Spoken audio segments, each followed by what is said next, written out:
Sometimes a kid ends up suffering for the choices of their father. Well, this just got real.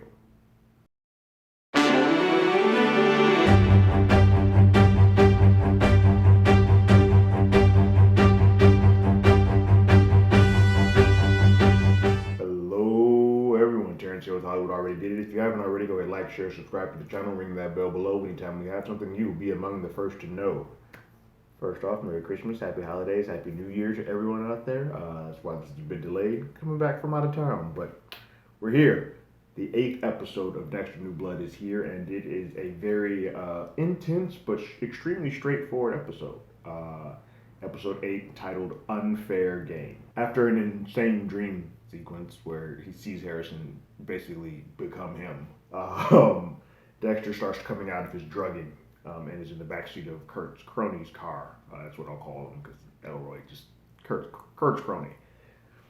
Um, and he's starting to come to. As he's coming to, he overhears from a call that Caldwell is calling where he's at, who he's with, and that Kurt is basically having him brought to a location and going to have Harrison brought to that location as well.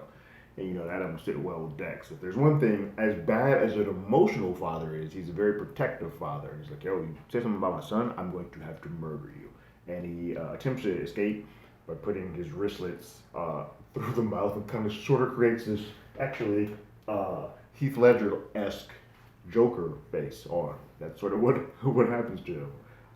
But they get into a crash. And basically an entire cat and mouse sequence of Dexter being chased by Kurt's crony through the snow-laden woods. It's very much a cat and mouse. Dexter's a little banged up. He's been shot. He's been banged up. He's hurt. He's got cuts and bruises. But he's, for the first time ever, being the hunted amongst someone who is trying to bring him somewhere, and he is on a clock. He's like, I need to get out of here and get away from this as quickly as possible so that I can get back to my son. After a bit of back and forth of this Dexter version of surviving the game, Dex finally does get the one up on Kurt's crony, and he sort of snares him in a trap.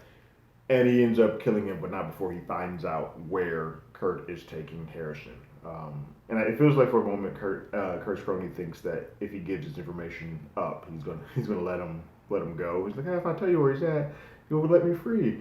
And he briefly asks him, who are you? Kind of before all this, knowing that, oh no, we've climbed the wrong tree. This guy is a little bit better at this killing thing than we thought. Oops. And he gets murdered and killed for his for his troubles. He then does have his clothes taken. So like Dexter, in his mind, what I was thinking, he's probably like, I'm going to show up to this place and pretend while I'm far away enough that I am him. So he puts on all of Elroy's clothes and whatnot and takes his phone, uses his eye to sort of unmessage to see if there's messages saying like, where are you? Get here, because the plan is set into motion and he needs the Jim Dexter part of this to make this other part work. The second major part of this episode is Angela being the best damn cop that she could possibly be. I mean, she's good. She's better than most of the folks that were at Miami Metro. She gets a lead and she keeps on going with it. What we get is that she starts following the ketamine and the needle injections that keep showing up at all these places that Jim/Dexter happened to also have been at.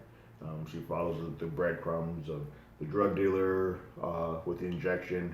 Because Dexter unfortunately left him alive. And so, because he was more concerned with getting the person doing the drugs, there was still this little dangling participle of the kid who he beat up after he injected. And then the needle got thrown off into the snow. She goes to see him. It's like, yeah, it was weird. I was thinking I was about to go make a drugs thing, and all of a sudden I get injected with a needle and then beat up once the cops show up. And those levels, the order of time and the order of events make Angela kind of curious. And then she follows the next lead and sees that the drug overdose guy also had a needle injection. She starts following that, and he also had ketamine in his body. She's just like, well, none of this makes sense. Being the amazing detective that she is, so she's good. She goes home, types up ketamine in Miami, and finds the Bay Harbor butcher and all those bodies, and that was the MO that he used. And she looks at Dexter's thing, and she's sort of starting to put all of this together. She seems to be better at solving the Bay Harbor butcher than those in Miami. It's a shame. Like, damn it, Dex, she's on to you just when you start to have some emotional connection with your son. It's interesting because a lot of the times when Dex gets caught or close to being caught, he sort of pins this on the killer that he has killed. So I think there's going to be a shot that he tries to pin these injection murders and whatnot on the crony and or Kurt, because he just left the crony's body just hanging there. So eventually someone's going to find it. So I think he's going to try to pin all of that on there. It's just this one's a little harder to clean up because it's a bit too specific and a bit too long. Like as far as how long it's taken. If Bear Harbor Butcher was doing this back in Miami, where Dexter was, and this is happening here, it's going to be harder to sort of throw the scent off to someone, especially for Angela, because she is really good at what she does. I feel like it's going to be harder for Dexter to shake Angela than it will be to shake Kurt. And for me, this all sort of reads, and we'll get onto the main part of this in a moment, but I feel like this reads that they're going to have a situation where they're all sort of together, and Angela's going to try to take down Dex, and Harrison's going to end up. I always thought that Harrison had his first body already. Like I thought, we've all sort of been thinking that, oh yeah, we know that Hannah is dead because of Dex. I mean, because of Harrison. But it now starts to seem like he may not have actually ever acted on his impulses. He's just been lashing out because all of the stuff has been in him. He has no way to sort of let it go. I think Dex is going to teach him how to use this, teach him how to what he does, teach him the code. But I think that code is going to go out the window when it comes to saving his dad. And I think his dad's going to be in trouble. Angela's going to sort of have him tripped up. And Harrison's going to take out Angela. And that's going to leave Dexter in a bit of a spot because he's like, crap, I taught you this, but and you got me off. You got me out of this, but we now have to figure this out, which should be interesting. But that's just my thoughts. That's how I'm going. I'm going there now because Harrison now does have a dad that he can talk to. Aww. Like I said, while Dex is playing Surviving the Game with Kurt's cronies, Harrison is sort of getting buttered up by Kurt. Kurt's doing everything humanly possible to sort of plant the seed, get him entrapped, become close with him, make him feel as comfortable and as at home as he possibly can, and give him some insights and some love that his father never gave him. It is clearly, as an audience member, we know that he is setting up Harrison for whatever he has planned with Jim. But for Harrison, he feels like this is true blue. And this is all possible because Dexter has just been a terrible dad at emoting. He needs somebody who wants to listen to him, who wants to understand him, who will take him in. And Kurt's doing that.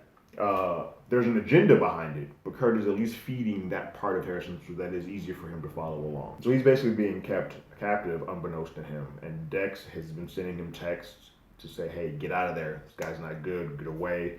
He puts it on Bluetooth mode and ignores it. I'm like, nah, I'm good. We're fine here. Because he's giving him a little bit of something that just he has been missing. Kurt says something that is like, oh, that's the money shot right there. Like Harrison feels in cloud nine. You can see his soul just becomes great when Kurt says, if you were my son, I would have never abandoned you. And Kurt and Harrison's eyes just light up, and you could feel that that's the most human I think we've ever seen Harrison in this entire show, because that's all he sort of wanted. Fortunately, it doesn't last very long. Because as he says that is his final coup de grace. As he's like, all right, hell or high water, whether or not Dex is here or not, I got to make this happen. So he goes to put on his Call of Duty outfit, his skins with the white mask and the red scope. He's in full Call of Duty mode. And he comes out and he's prepped to hunt Harrison how we have seen him hunt the other runaways. And he tells him, like, you got to run. Sorry, kid. And Harrison's confused. He's scared. He's apologetic for reasons that he shouldn't be, but makes sense in the film. Like he thought he may have done something wrong to upset him for someone who just said that they cared so much about him. He puts him on the run. He's like, go. And just as he's about to shoot him, Dex arrives in the truck that Elroy had and starts honking his horn. And for a brief moment, Kurt thinks that, oh yeah, bring Dex over here, bring him over here, bring him over here, bring Jim in his case, bring him over here. But as he gets closer, he starts to see that it's not his crony, it's Dex. Dex takes off the hat and starts coming in full force with the car. He clips him. Doesn't hit him head on. He clips him with the car. The car hit dislodges the gun from him. So Kurt just starts scurrying off and running. Dex checks on Harrison. They have a hug, and then they kind of lose sight of where Kurt is. He's gone off into the shadows. It looks like there's a well that may have been there that he may have dropped down into, but he's gone. For this, because Dex is banged up, they don't have the ability to sort of know the lay of this land as well as Kurt does. Dex like, let's get in the truck and let's go. So they leave. As they're leaving, Dex starts having the heart-to-heart that he should have had so many episodes ago that would have made a lot of this stuff that's happening, specifically Angela being on this trail, not exist. But he starts to tell him that, hey, I need to tell you something, and I'm just going to lay it all out here. I also was born in the blood, just like you. And all these dark urges and all these dark feelings and all these dark situations that you have, I have them as well. The difference is for you is that I had someone who trained me and coded me and put a code on me so that I could use my urges in the correct way, and I haven't done that for you, and for that I am sorry. But I will tell you everything from this point on. So I think we're gonna eventually. I don't think we're gonna get an episode necessarily where he's running down the entire rap sheet, but I do think he's gonna let him in on a lot of things. But in doing that, Harrison hugs Dex, and it's one of those hugs that you know that it's super emotional. It meant so much to him to finally be able to have that connection. As we've said, even with the conversation that he had with Kurt, he wasn't looking so much for answers, although he was, but he was looking more for a connection. And this finally gave him that connection that he wanted. It's interesting because it's very similar to sort of a trope that happened in the first original series in episode season 6 with Colin Hanks' villain, who sort of tried to be that. It got really messy and not handled as well. This is being handled much better here, and you sort of get the two of them coming together in a moment. And Dex, being the ignorant father that he is, was like, oh, maybe this is what he's always wanted. Yes, Dexter.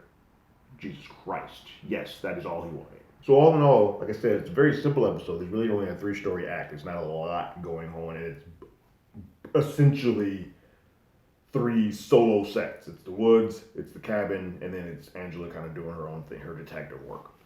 But all in all, it's a very intense episode that sort of has created this triangle around Dexter. Kurt for sure is coming after Dex and Harrison. Angela's coming after Dex. She doesn't really understand Harrison or know what his whole deal is. And then Dex is definitely going after Kurt, and eventually, I believe, once he feels that Angela's onto his scent, her as well. These last 2 episodes are definitely going to crank up that intensity when we start getting into the chase. Like, everybody knows who everybody is. Everybody's shadow or mask has been revealed, and now we're starting to get into the nitty gritty where some decisions are going to have to be made on who gets to live and who gets to die. I do feel like Molly's going to come back into play because Kurt sort of was watching her at the end of the last episode. He may try to use her as bait. Again, although I think the best piece of bait will probably be Andrea, Angela's daughter, because that is clearly in this conversation he is let on that he really cares about her, and I feel like Kurt's going to use that to sort of entrap Harrison, but it also entraps Dex, or Jim as he thinks, because Jim is in a relationship with Angela and knows that will get him there. And because of that, I do think that there's going to be a piece of this where Angela sort of feels like Dex may be the need to, once he sees how crazy he is, and puts all the thing together, she thinks that Dex may be the person that can get Andrea out of the situation. But when she does, she's going to be like, well, now I have to arrest you. And that's when I think that whole Harrison thing, what I was talking about earlier, I feel like Harrison's going to be the one his first strike, his first kill is going to be somebody that is pure Angela, and not quite using his gift, if you will, that Dexter's going to start training him for correctly, but does so to sort of get his father out of the woods. That's what I feel is all coming together, because now I no longer believe that just the way that Harrison is, I don't think he has a body on him, because I feel like he would have reacted to Kurt slightly differently, although it was somebody who showed him love. All of his anger lash outs have been just that, and he's been interested in violence, he's been interested in cutting, he just has never gone through with it. I think if he already had a body on him, I think some of these reactions and some of these interactions would have been slightly different. So Harrison might be pure, but he won't be by the end of this season. What did you guys think of this latest episode of Dexter New Blood? Go ahead and leave your thoughts and comments in the comments below. If you haven't already, you can follow us on Twitter at HollywoodADI. You can hit us up on email at HollywoodAlreadyDidIt@gmail.com. We also have a podcast with the same name. It's on Google Podcasts, Spotify, Apple Podcasts, anywhere that plays podcasts. Currently, we have 2 new episodes up. One is our main show where we talk about Matrix Resurrections, and then our second is our Marvel Pair-Ups with guest host Jamie Jarrett, where we've talked about the season finale of Hawkeye, where we pair with the Christmas action bonanza known as Die Hard, and it is a Christmas movie. I don't care what any of you say. But like always, I got my ticket. You got yours.